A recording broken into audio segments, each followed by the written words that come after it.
On my main channel, I said I'd create a video covering more of the textures and assets in the Smiler mobile game. Don't worry if you haven't watched that, as I'll give you a quick recap now. The game was created to promote a new roller coaster at Alton Towers, but after an incident on the ride, it was taken down due to some problematic gameplay.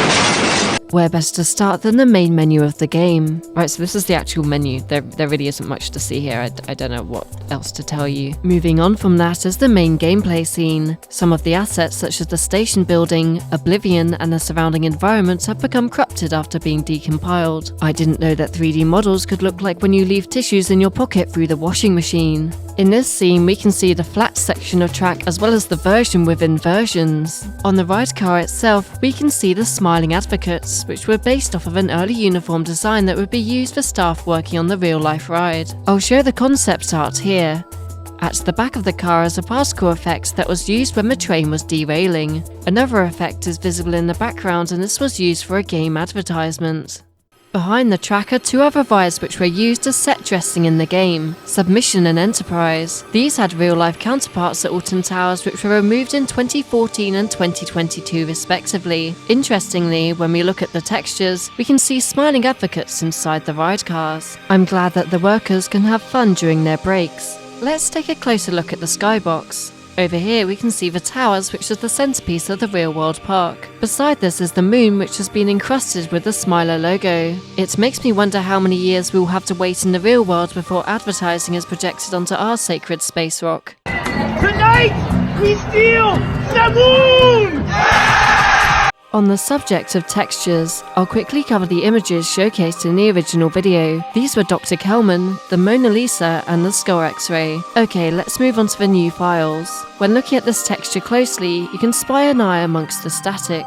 This appears to be Dr. Kelman. There are two other static images that flash up on screen during the gameplay. One with a Smiler logo, and the other which appears to be a spiral. Another texture shows a World War I propaganda poster with a Smiler logo on top of it. This ties into the theme that these images are propaganda designed to hypnotize people into smiling advocates. A particularly interesting texture is the Marmalizer screen. This showcases a still image of part of the screen of the actual ride, which was made by animation company Bottletop. You can also see this strange-looking long-extinct bird. Next is the scene where all of the assets for the AR mode are. You would scan objects located around the park with your camera and view an animation. The app needs a way to recognize these, so they're all located in the game files. First is this image which was painted on the ground in the X-sector area of the park. When you scan it, a giant hole appears in the ground. This next animation is the CCTV camera. The image is hard to make out, but it reminds me of a no littering sign for some reason. This guy reaches out and grabs you with his hands. Maybe it's a POV of within the bin. You could also scan two different versions of the park logo. Here's the animations which would play when you scanned upgrade points within the Smiler queue line and surrounding area. You can also scan Smiler advertisements in magazines and an ad made for the game.